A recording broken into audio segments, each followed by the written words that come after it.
Today I thought we would enjoy some artwork together and I could share with you my thoughts and ideas and impressions of the Murder of Crows Tarot and why I love the artwork in this deck so much. It is eerie, it is cinematic, it is dramatic for sure, and it's got kind of a Gothic vibe to it. So if that is the type of deck that you're interested in, I would definitely recommend the Murder of Crows Tarot. First, let's start off with the backing. I mean, very cool. Kind of reminds me of like a Gothic cathedral style artwork. I love it. This is the guidebook it comes in. It's, you know, your typical Lo Scarabeo guidebook in multiple languages. But yeah, let's just walk through the cards. Because to me, what makes this deck stand out is it's a really stark, monochromatic palette. I mean, everything is in shades of black and white and gray. And when I have a cohesive deck like this, when everything is in the same kind of color palette, for me, it makes the deck very cohesive. So if I pull multiple cards, they all look like they're coming from the same scene. And wow, the other thing that makes this artwork unique is the high contrast. You can see these deep shadows and they kind of like block out the composition of the artwork with highlighting and darkness. It's very, very cool. It kind of reminds me of, what is that artist? Caravaggio's dramatic paintings as well, where you use the blackness and the void to add to the dramatic element of the artwork. So the purpose of this particular deck, you kind of feel like you've awakened in a desolate, gloomy, dreamlike wasteland. That's kind of how I feel when I think of the vibe of the Murder of Crows Tarot. And the companions that accompanying you in this wasteland are the crows, and they're watchful. They're knowing, they're like your guides as you kind of journey through the artwork in this deck. And yeah, it is a very interesting journey. You kind of create a story with this artwork as you go through these scenes. And you don't really see a lot of faces either. And that can kind of be a little bit unsettling. A lot of the figures, they have these masks and they're very obscured. And so there's no like clear identity in the deck.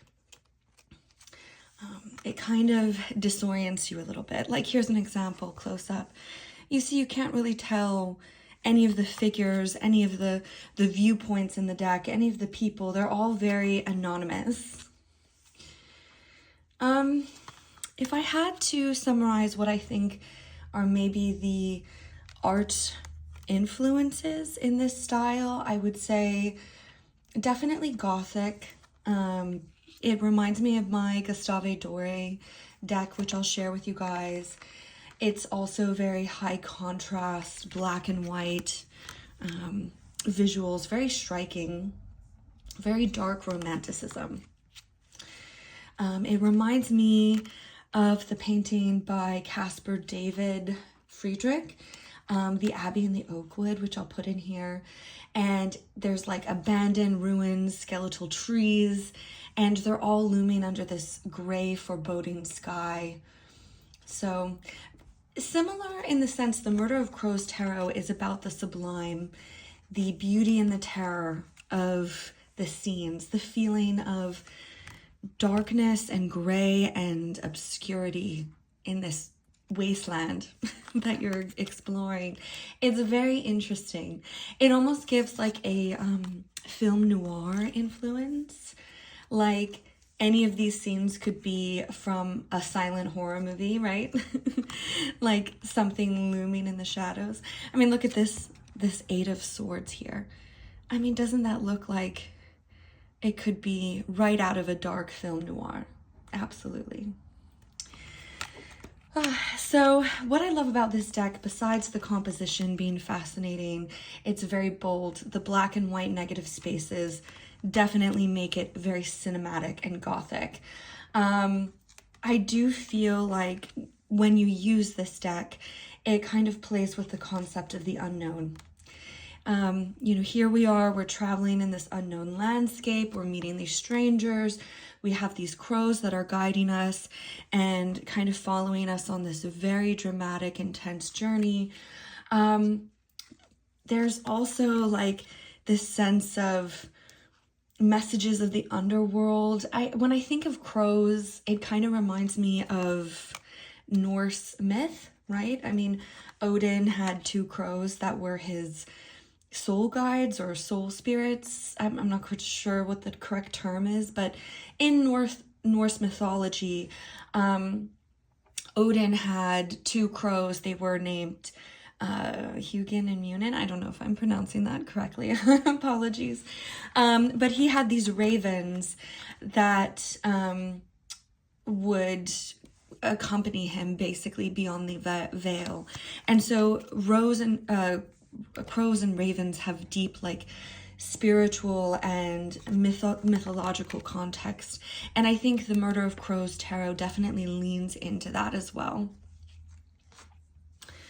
But I mean, some of the cards, like here, the King of Swords, you can actually see his face. It's one of the few characters that aren't like obscured, like this Queen of Swords here, that isn't obscured by a mask.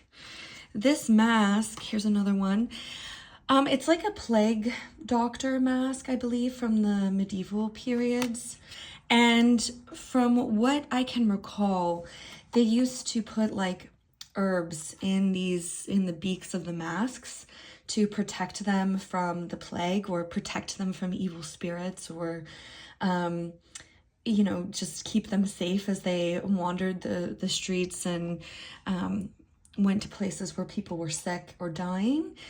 So it does kind of give like a very grim plague, superstitious vibe, I think. But in addition to obscuring the faces of these figures, the plague doctor masks is kind of intimidating and scary as well. So that's the artwork when I think of the Murder of Crows tarot. High contrast, dark Gothic romanticism, film noir vibes, you know, more emphasis on the feeling that you get when you look at this artwork. Very dramatic feelings. In terms of how this deck reads, I would say this deck isn't afraid of being uncomfortable or making you uncomfortable. Like the Murder of Crows tarot, I would say intentionally invites you to contemplate about your fears, contemplate about what about the artwork sparks uncomfortableness in you. Like what about maybe death or darkness or strangers, or navigating into scenes where you can't actually like see the background. You don't know where you are. It's kind of disorienting. When people sit and they really meditate and they connect with this artwork, there's a lot of uncertainty that comes up. And when you are kind of working through or alchemizing that uncertainty, that uncomfortableness, it's really great to have a deck that kind of introduces you to that sensation. It's like a cryptic riddle almost. It's really great for shadow work if you're diving into grief or loss, any kind of deep psychological introspection. This artwork is really great for having that kind of visceral reaction. Overall, if I were to look at this deck, first of all, as an art form, it's a beautiful work of art. I mean, I enjoy this deck. Like I said, my decks to me feel like having a gallery in my hands.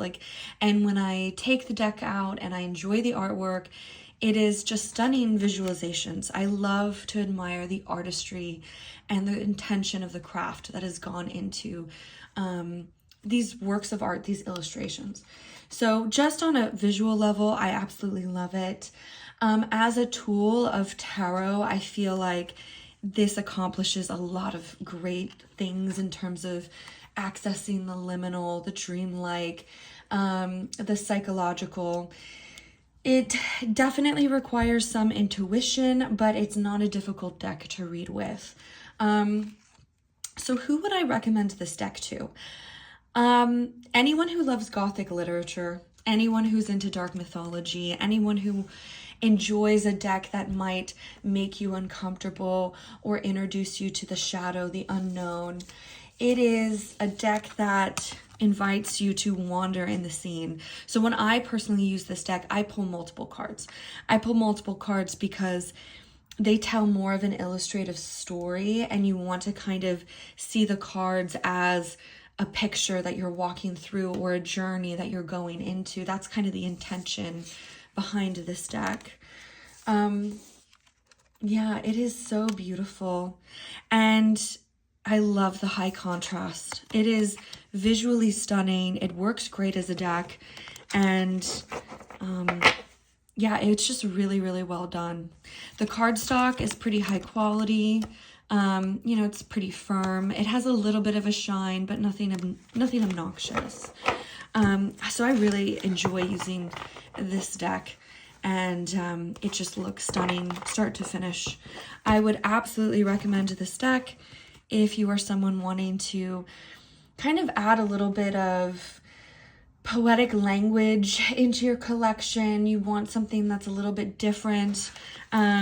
Certainly something that, you know, you would read at night under candlelight. This is just a beautiful deck, and I'm so happy that I have it in my collection for sure. All right, that is my review of the Murder of Crows Tarot. If you guys enjoy black and white decks, which I have quite a few, I will share more of them. And yes, take care, everyone. Until next time.